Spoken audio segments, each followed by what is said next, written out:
Annales akashiques et guide spirituel. Qu'est-ce que c'est qu'un guide spirituel? Eh bien, c'est un être de lumière non incarné qui est là pour nous aider, pour nous protéger, pour nous guider dans sa bienveillance à avancer sur le chemin de l'éveil. On peut le voir en songe. Qu'est-ce que c'est que les songes? Eh bien, c'est les anciens qui racontaient que lorsqu'on s'endormait, alors c'est pas vraiment le sommeil profond, c'est un état conscient et non conscient, c'est un état méditatif, c'est un état sophroliminal, c'est un état qui est entre la veille et le sommeil. C'est l'état dans lequel nous descendons quand nous activons les ondes θ de notre cerveau. C'est aussi l'état dans lequel je vous amène lorsque je fais des méditations pour rentrer dans vos annales akashiques, lorsque je vous conduis à la découverte de vos propres annales akashiques. Eh bien, cet état θ vous permet d'entrer en connexion avec le plan subtil. Nous ne pouvons pas rentrer en connexion avec le plan subtil si nous sommes en état alpha, si nous sommes en état bêta. Là, nous sommes en état de veille. Eh bien, pour entrer en communication avec le subtil, on utilise la méditation, on utilise l'hypnose régressive, l'hypnose spirituelle. On peut le faire soi-même, mais on peut, lorsque c'est difficile, le faire accompagner.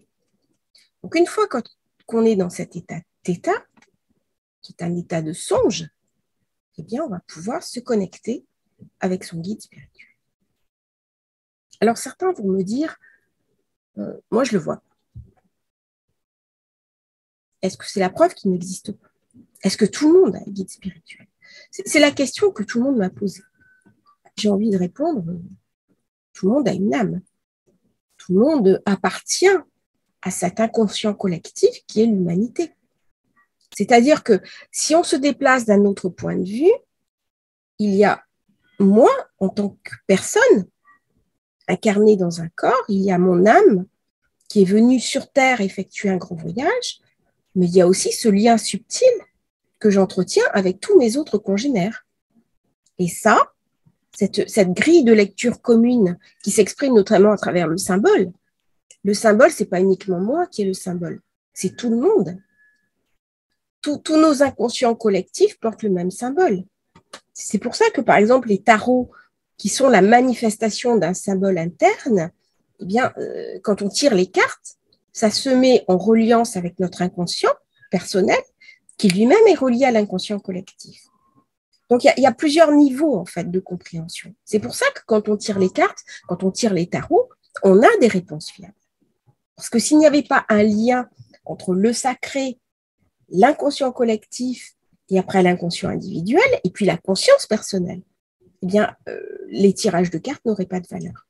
Et pourtant, toutes les personnes qui ont été voir une cartomancienne ou quelqu'un qui tire les cartes, une personne de qualité, ont été stupéfaits par la justesse des réponses.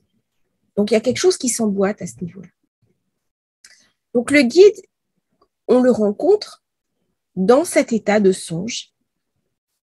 On peut le rencontrer aussi la nuit lorsqu'on dort. Parfois, le guide va se manifester. Il va se manifester à travers ce qu'on appelle des grands rêves. Les grands rêves, c'est pas souvent qu'on en fait. On fait parfois des grands rêves. Le grand rêve, c'est un rêve qui va changer notre vie. D'un coup, on se retrouve relié avec le divin. D'un coup, il y a un message qui arrive. Alors, je vous invite, si vous faites un grand rêve, on n'en fait pas beaucoup dans sa vie, mais quand on fait un grand rêve, on sait que c'est un rêve qui va changer notre vie, eh bien, avoir toujours un calepin avec un stylo, donc un petit calepin, un stylo, et quand vous vous réveillez, vous notez votre rêve. C'est comme ça que le guide peut vous alerter en cas de risque, en cas de danger. Il y a parfois des personnes qui ne se sont pas rendues à un endroit.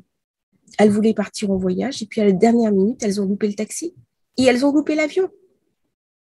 Et puis, quand elles sont arrivées, il y a eu, par exemple, le tsunami en Thaïlande.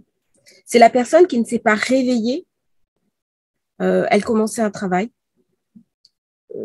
et puis son réveil n'a pas sonné, ou elle n'a pas entendu son réveil, elle est arrivée en retard, et les tours jumelles se sont effondrées devant elle.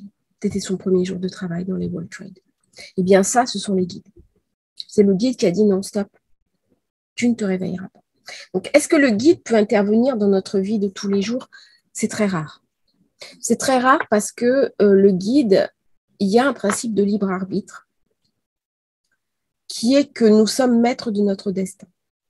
Par contre, dans certains cas, le guide peut intervenir quand il s'agit de protection supérieure, comme par exemple la personne qui ne se réveille pas le matin alors que les World Trade tombent. La personne qui va louper son avion et puis l'avion ne va pas arriver à destination. La personne qui d'un coup va être prise d'une crise de panique au moment de monter dans l'avion et elle ne prend pas l'avion. Et elle arrive dans un pays en guerre. La guerre est déclenchée, elle ne peut plus revenir en arrière. Eh bien ça, c'est l'intervention des guides. Donc au quotidien, c'est relativement rare que nos guides interviennent, mais ça peut arriver pour des raisons supérieures. Voilà. Ça, c'est le principe. Est-ce que nous pouvons demander à nos guides spirituels de nous aider? Eh bien, c'est le but. En fait, si on trouve le chemin pour aller voir notre guide, le but, c'est d'entrer en communication avec lui. Alors, qu'est-ce que ça apporte au quotidien? Est-ce que ça apporte forcément des réponses? Dans un premier temps, oui. Dans un premier temps, oui, ça apporte des réponses qu'on va utiliser dans notre vie de tous les jours. Ça, c'est le point positif. La deuxième chose, ça apporte aussi de l'amour. C'est-à-dire que quand on rencontre son guide spirituel, lorsqu'on est en communion avec son guide de lumière, on n'est plus seul. On se sent aimé.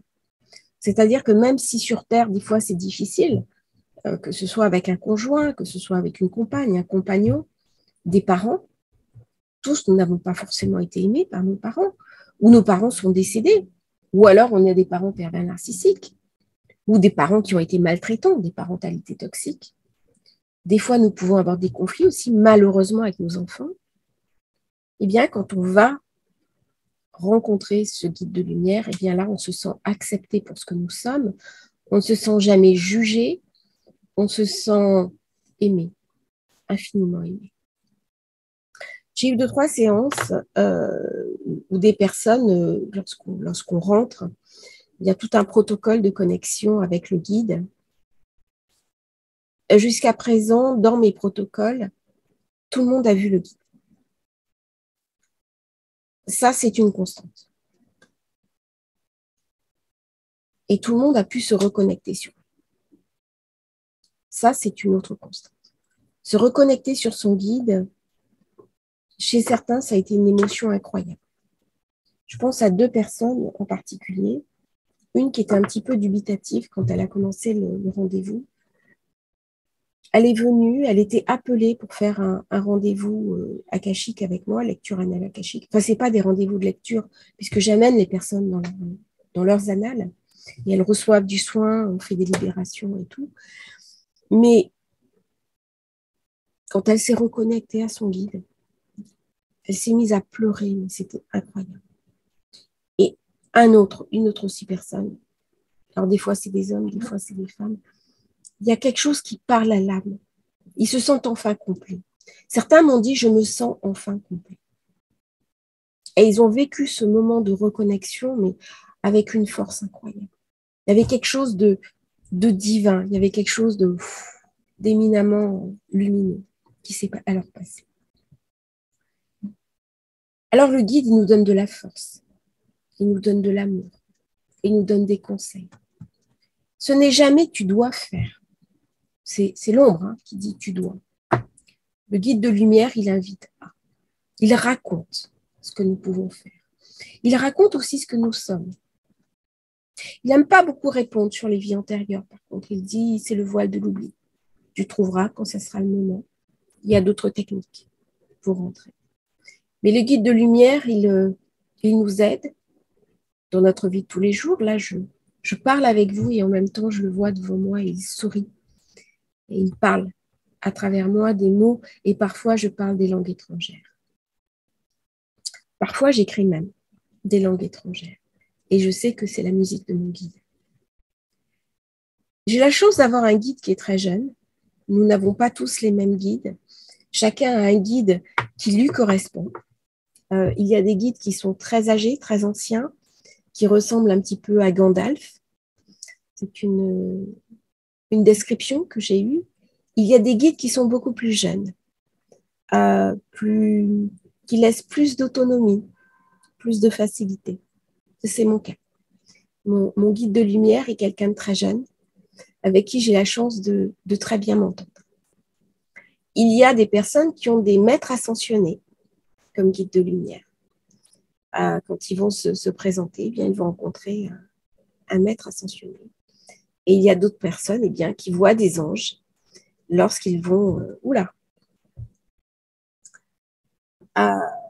il y a des personnes qui voient des anges lorsqu'ils se connectent avec leur guide de lumière.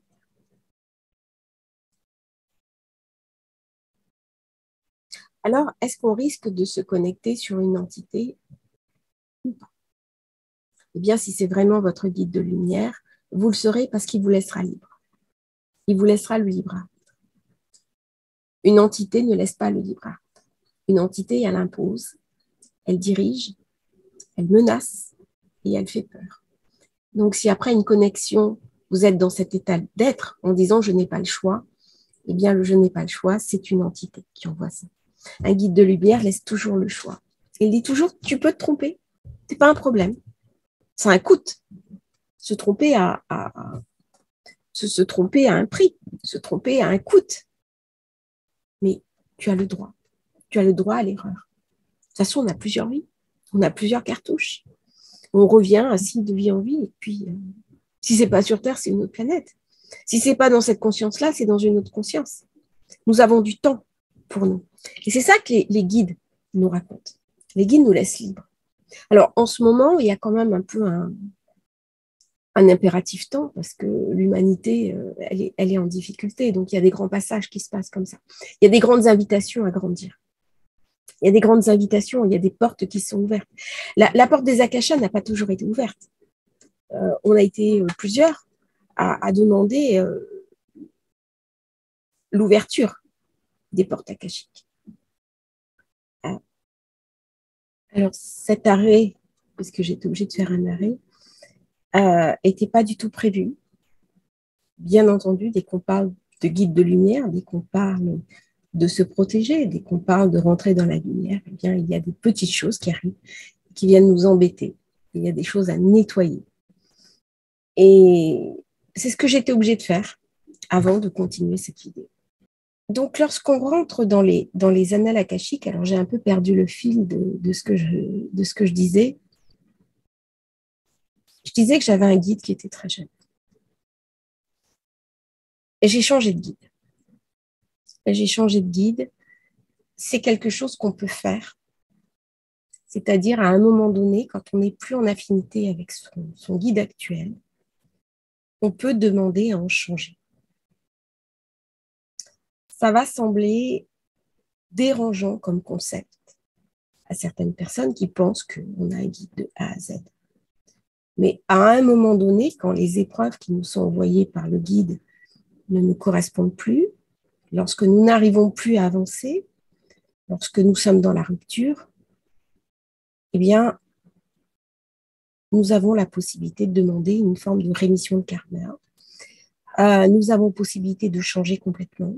Nous avons possibilité de dire maintenant, ça n'a plus de sens ce que je vis. Je suis au bout. Et on va demander une remise de peine, entre guillemets. C'est un peu comme si on se retrouve dans une zone très particulière des annales akashiques et on demande que tout s'arrange. Et à ce moment-là, il m'a été proposé la possibilité de changer de guide. Et j'ai accepté. Avec l'ancien guide, j'étais complètement bloquée. C'était un guide plutôt âgé. J'étais plus du tout en affinité, en compréhension avec lui. Je n'évoluais plus. Et c'est un jeune guide qui est venu me chercher, me trouver. C'est un guide qui est pas très aguerri, mais qui me laisse très libre de ce que je fais. Changer de guide, c'est une décision qui n'est pas facile. C'est remercier l'ancien en lui disant, voilà, il n'est de bonne compagnie qui ne se quitte. Et je ne peux plus avancer avec toi. Je suis au bout de ce que tu m'as appris. Et maintenant, je dois continuer sans toi, avec un autre guide. Les guides plus jeunes laissent beaucoup plus de marge d'évolution, de libre arbitre. J'oserais dire qu'ils sont souvent plus bienveillants aussi. Ça correspond, dans mon cas, ça a correspondu à un changement de famille d'âme. Donc, j'en parlerai dans une autre vidéo. Et je suis actuellement très en affinité avec mon guide de lumière. Il me fournit beaucoup d'informations, il m'aide profondément, il me montre des signes, il articule beaucoup de synchronicité et je suis vraiment très en affinité avec lui. Je me sens protégée, je me sens accompagnée, je me sens aussi soutenue. Ce n'était pas le cas avec mon guide précédent. Pourtant, je sais qu'il l'a fait. J'ai reçu de la vie un certain nombre de dons, un certain nombre de cadeaux, un certain nombre de choses, mais je n'arrivais pas à les utiliser. Avec mon nouveau guide, c'est beaucoup plus fluide. C'est comme si tout se mettait en route facilement. J'appelle quelque chose et la réponse vient très rapidement. Alors, à son guide, on peut demander. On peut dire maintenant, c'est trop. Ce que je vis, c'est trop. J'ai besoin que vous m'aidiez. Le guide, c'est un ami. C'est ce que les Hébreux appellent Yedidi, c'est-à-dire mon ami. Et on doit lui parler vraiment comme un ami, comme un confident. Quand on le rencontre, eh bien, moi, très souvent, le soir, enfin tous les soirs même, je vais dans les annales akashiques pour passer un instant avec lui. Et c'est quelque chose que nous aimons beaucoup. Là, ce soir, eh bien, là, je suis en train de parler. Eh bien, je suis avec lui. Il est à côté de moi. Il est assis sur un petit banc de pierre. Et il sourit simplement. Et savoir qu'il est là me suffit. Je le retrouve la nuit, lorsque je me réveille, que j'ai ces insomnies de la nuit. J'aime mes insomnies. Ça fait quelques jours que je n'en ai plus et ça me manque parce que ce sont des instants où je suis avec lui. Dans ma vie de tous les jours, lorsque je suis dans mon incarnation, comment dirais-je, je prends mes décisions par moi-même, c'est mon libre arbitre. Mais je sais que si vraiment quelque chose est compliqué, il est à ma disposition. Je peux l'interroger. Et je ne vis pas en permanence dans l'en haut. Je suis véritablement dans l'en bas, mais la puissance que je récupère dans l'en haut est directement applicable dans l'en bas. Certains vont voir des anges. Et certains ont des anges qui sont des guides de lumière. Il y a des manières d'entrer en contact avec les anges. Il y a des prières pour les anges. Par contre, avoir un ange comme protecteur peut sembler intimidant. Ça va être difficile de tutoyer l'ange à la même manière qu'un ami. Donc, ça crée aussi un level supérieur. Moi, je suis contente de ne pas avoir d'ange, en fait, qui me protège. Parce que ça serait au-dessus de mes possibles. Je préfère un guide qui est plus simple, qui est à ma mesure, avec lequel je peux recevoir de l'information, avec qui je peux recevoir du concret. Mais certains ont un guide de lumière qui est un ange. Et donc, j'ai fait passer sur le groupe Annales Akashiques Famille d'âme beaucoup d'informations sur les anges, parce que certains, quand on rentre en rendez-vous dans les Annales Akashiques, eh bien, ils voient des anges. Les maîtres ascensionnels. Alors, certaines âmes voient directement un maître ascensionnel. Certains voient Jésus, les trois Maries. Certains voient le Bouddha. Certains voient Métatron.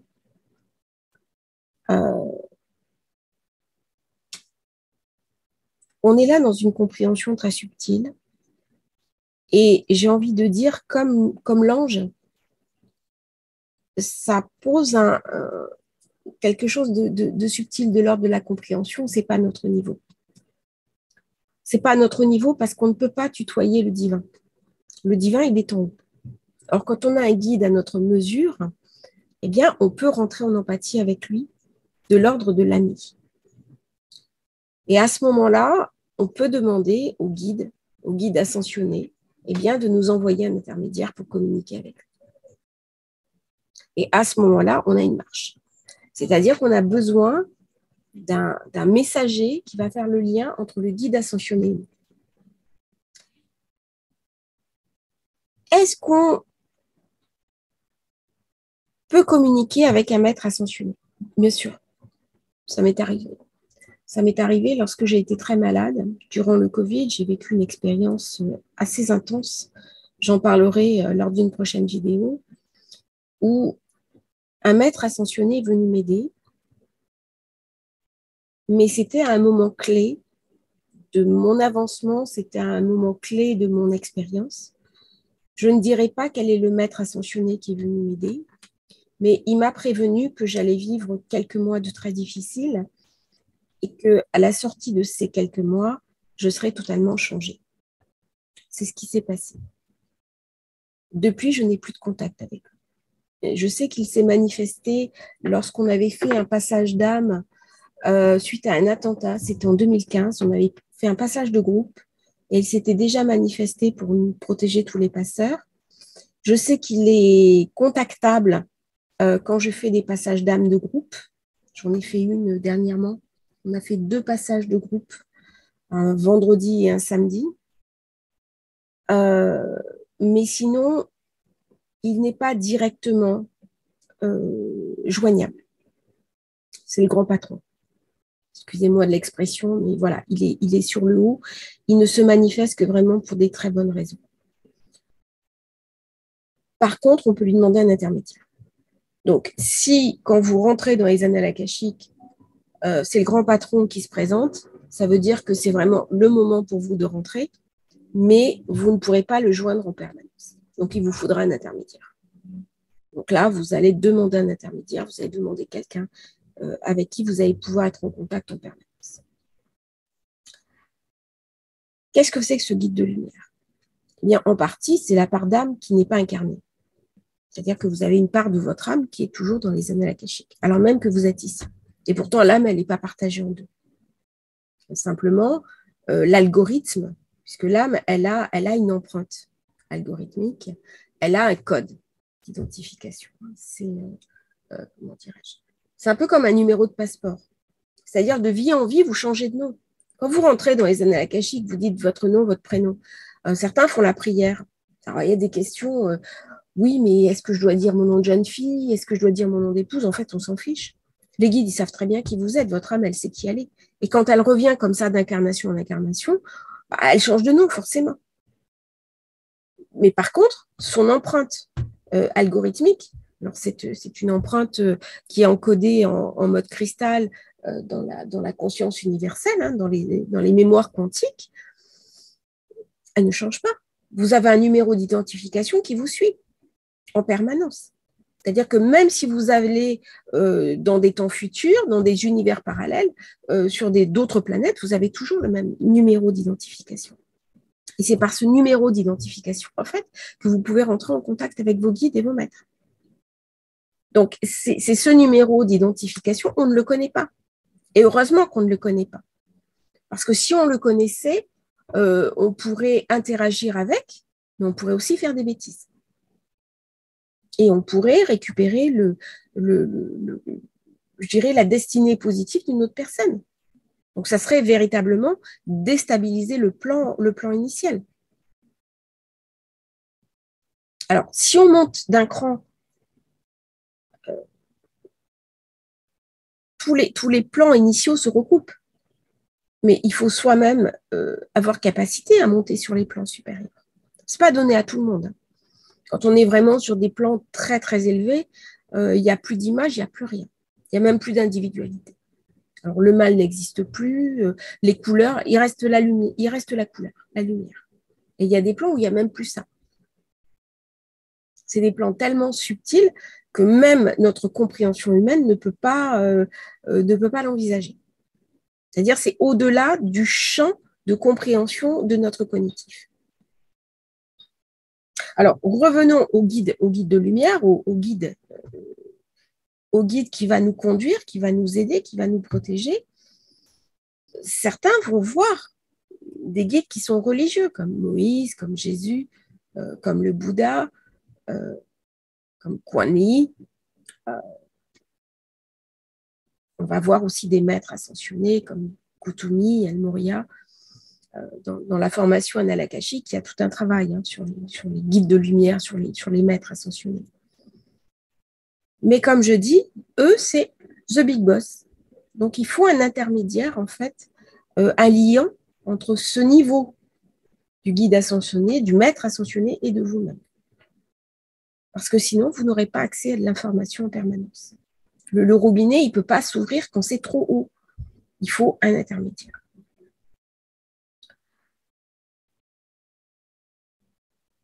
Comment on rentre en empathie avec son guide si on ne le voit pas? Alors, certains m'ont dit, est-ce que tout le monde a un guide? Oui, tout le monde a un guide. Tout le monde a une âme, tout le monde a un guide. Est-ce que le guide répond forcément à nos questions? Non. C'est terrible à dire, non. Certains guides sont très, très conciliants, très bienveillants. C'est le cas du mien, c'est pour ça que j'ai demandé à changer. L'ancien n'était pas du tout conciliant, pas du tout aidant. C'était débrouille-toi. Trouve par toi-même, débrouille-toi. Fais ton chemin. Et je n'avais pas de réponse. Et à un moment donné, j'ai demandé à avoir un guide beaucoup plus conciliant. Est-ce que tout le monde voit le guide? Non. Il y a des guides qui n'ont pas envie de se montrer. C'est vrai que par l'intermédiaire de mon guide, qui est très conciliant, quand une personne fait un rendez-vous akashique avec moi, le guide arrive. Il y en a qui n'ont pas du tout envie de se montrer. Ça, c'est une évidence. Mais mon guide va les chercher. Mon guide, il est là, il aide. Dans tous les rendez-vous akashiques que je fais, je suis toujours liée à mon guide. Et je dis aux personnes, à un moment donné, on est 4. C'est-à-dire, il y a votre guide, il y a vous, il y a moi, il y a mon guide. Enfin, il y a votre guide, il y a vous, il y a mon guide et moi. Je vous mets toujours en dernier. Donc, en fait, la personne qui rentre dans les annales akashiques, elle rentre avec son guide et elle rentre avec mon guide. Comme mon guide est très aidant et qu'il est ravi de donner un coup de main, en plus, c'est un jeune guide. Donc, il a beaucoup de choses encore à apprendre, à découvrir. Il est très aidant, très, très aidant. Et j'ai une confiance en lui aveugle. Mais j'ai une confiance absolue. D'ailleurs, il a bien arrangé ma vie depuis que c'est devenu mon guide. Avant, j'avais une vie quand même beaucoup plus compliquée. J'ai fait ce changement de guide au moment où j'ai quitté la France. J'avais vécu une expérience personnelle dramatique. Et il était temps que je passe vraiment à autre chose. Et il nous a fallu quelques années pour nous emboîter ensemble.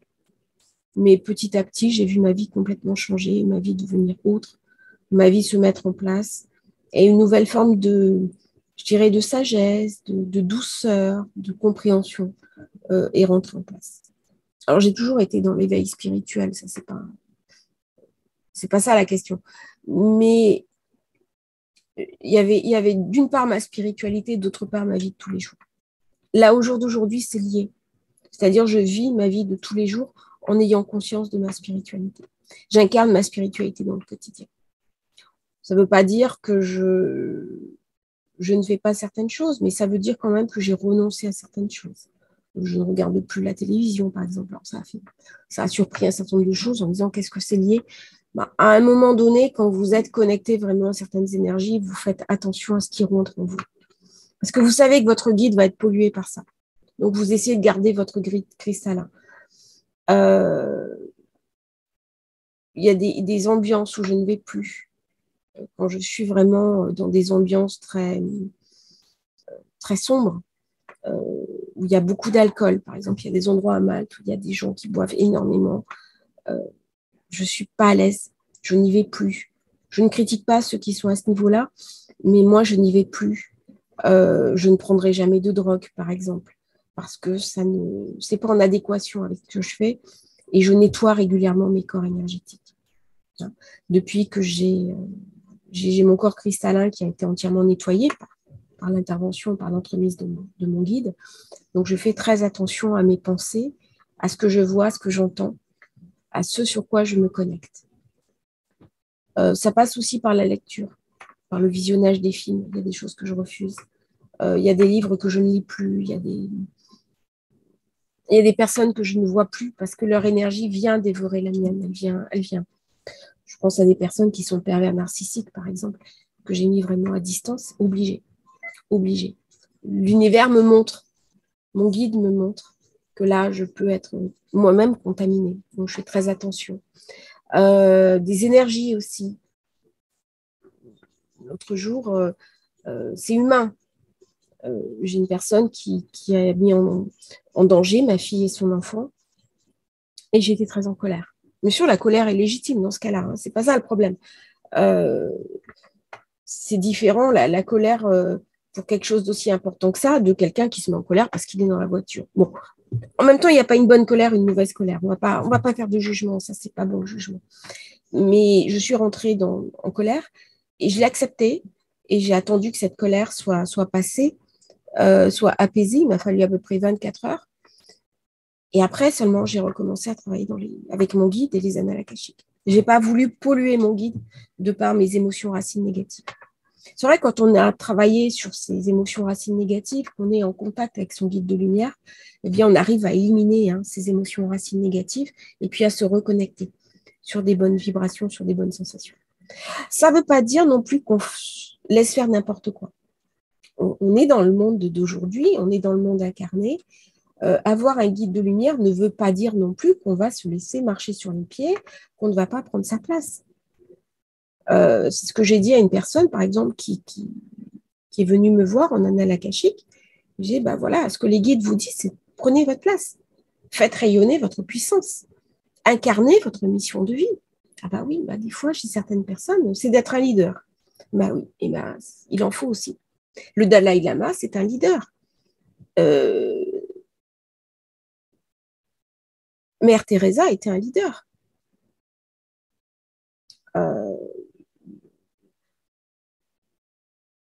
Le prêtre qui avait fait les Emmaüs, c'était aussi un leader. Il y a des guides spirituels comme ça qui sont des leaders. C'est pas un problème en soi, mais ils sont complètement reliés avec leur guide de lumière. Ils sont complètement reliés sur l'amour universel. C'est ça que le guide de lumière va nous enseigner. Comment toucher du doigt l'amour universel? C'est juste extraordinaire. C'est au-delà de la compréhension humaine, le guide universel, l'amour universel. Et quand on est en corrélation avec son guide, on est vraiment dans un rapport proche, eh bien, à ce moment-là, on rentre véritablement par la porte de l'amour universel. On ne peut pas le vivre en permanence dans l'incarnation, mais on sait qu'on l'a touché du doigt. Et ça change complètement notre vie. Ça articule complètement notre vie différemment. On passe les crises différemment et on a une compréhension des crises différentes. Et du coup, on n'a plus forcément besoin des crises pour avancer. Par contre, on voit autour de soi des personnes de notre entourage qui peuvent être touchées parce qu'elles ont encore besoin de ces crises-là pour avancer. Donc, il faut faire attention quand on est à ce stade-là de ne pas devenir indifférent. On doit se souvenir de ce qu'est notre souffrance. On doit se souvenir à quel point c'est difficile. Une rupture affective, une perte d'emploi, quand on a des problèmes avec ses enfants, quand on a un divorce, quand on a une rupture affective, quand on a des pertes de notoriété, quand on a des grosses pertes d'argent, quand on est malade, quand on a des souffrances physiques. On ne doit pas oublier ce qu'est le mal. On doit en garder le souvenir. C'est fondamental. C'est ce qui permet de rentrer en empathie. Moi, je ne souffre plus, mais je sais ce que c'est que la souffrance. Donc, sachant ce que c'est, j'utilise mon propre prisme de compréhension pour t'écouter et pour voir ta propre souffrance et pour l'entendre. Et si moi, j'ai pu en guérir, tu peux aussi en guérir. Alors, bien sûr, ça va pas être donné comme ça sur un coup de baguette magique, mais il y a un cheminement pour ne plus souffrir. Il y a un cheminement qu'on peut prendre. Et ça passe justement par se connecter à son guide de lumière. Est-ce qu'on peut avoir plusieurs guides de lumière? Oui. Oui. Pendant que je parle, mon ancien guide s'est connecté. il m'a montré un endroit où nous allions en permanence. Et il m'a dit, je suis toujours là si tu as besoin. Je suis très fière du chemin que tu as fait. Même si c'est pas avec moi, c'est pas important. Mais je suis très fière du chemin que tu as fait toute seule avec ton nouveau guide. Et je suis heureuse de t'avoir conduit à lui et de t'avoir confié à lui. Et là, il me montre que je peux avoir accès à lui. Donc, nous pouvons avoir plusieurs guides de lumière. C'est ce que je disais en parlant des maîtres ascensionnés. Eh bien, si notre guide, c'est un maître ascensionné qui se présente, il faut qu'on ait un intermédiaire. Ça veut dire qu'on en aura plusieurs. On a toujours plusieurs guides en fonction du niveau où on se place et de notre taux vibratoire. Est-ce qu'il faut avoir un certain taux vibratoire pour rencontrer son guide? Déjà, si vous avez capacité et vocation à descendre en onde θ, je ne me fais pas de soucis sur votre taux vibratoire. Après, j'ai envie de dire, tout le monde a droit à la lumière et tout le monde a droit à l'amour. Ça me dérange un petit peu les classifications. Moi, j'y suis arrivée, toi.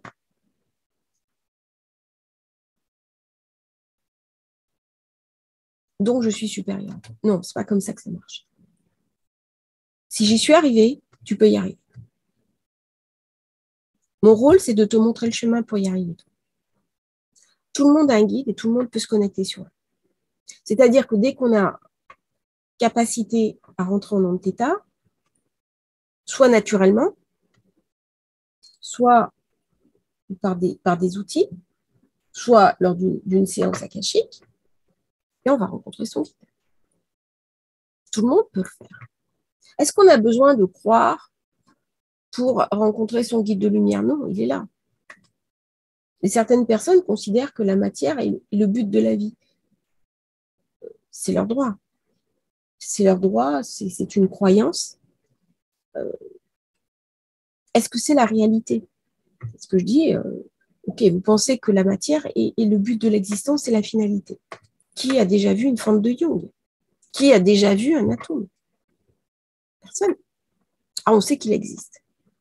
On sait, à travers des équations mathématiques. Et si c'était une illusion de l'esprit? Donc, on peut aussi prendre le process à rebrousse-poil. Ah oui, mais on crée de l'électricité avec. Ben oui, peut-être que si on avait mis autant d'énergie à regarder ce que faisaient les âmes, peut-être qu'on en serait au même point. C'est un questionnement.